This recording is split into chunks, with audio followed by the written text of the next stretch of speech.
Greetings and welcome to Saint of the Week, the show where we choose one saint's feast day from this week and discuss their life and their impact on the church. The saint for this week is Saint Augustine of Canterbury, whose feast day is May 27th, this Sunday. Any and all information about Augustine's early life is unknown. We see him first emerge in 595 as prior to the Abbey of St. Andrew's in Rome, where Pope Gregory I chose him to lead a mission to evangelize the Anglo-Saxons in England. Augustine set out with about 40 companions, but after hearing stories about the brutality of the Anglo-Saxons, they became afraid and Augustine returned to Rome to ask for permission to cancel the mission. But Pope Gregory assured him that their fears were groundless and sent him back with letters of encouragement to the missionaries. Augustine and his companions arrived in Kent in 597, where King Ethelbert, who was married to a Christian princess, received them kindly. He allowed them to preach freely so long as they didn't force anyone into conversion, and was himself converted and baptized in the very same year. Conversions flourished after that, and Christianity began to spread widely. Augustine established his episcopal see at Canterbury, and more missionaries from Rome arrived to help continue guiding the people, leading to 2 more bishoprics which were established in London and Rochester. In missionary principles which were quite progressive for the time, Augustine integrated local customs with Christian feasts, allowing the people to retain their traditions while still following proper doctrine.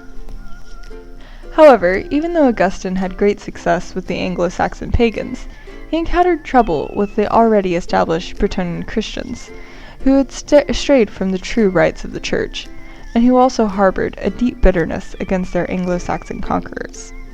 They had no desire to be reconciled with them as Christians, and Augustine's attempts to convince them otherwise ultimately ended in failure.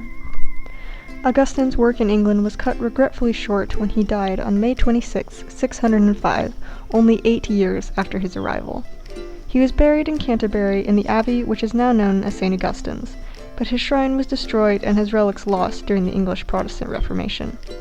His shrine has since been re-established in 2012 at the Church of St. Augustine in Ramsgate, Kent, close to the site where he originally landed in 595. He is the patron saint of England.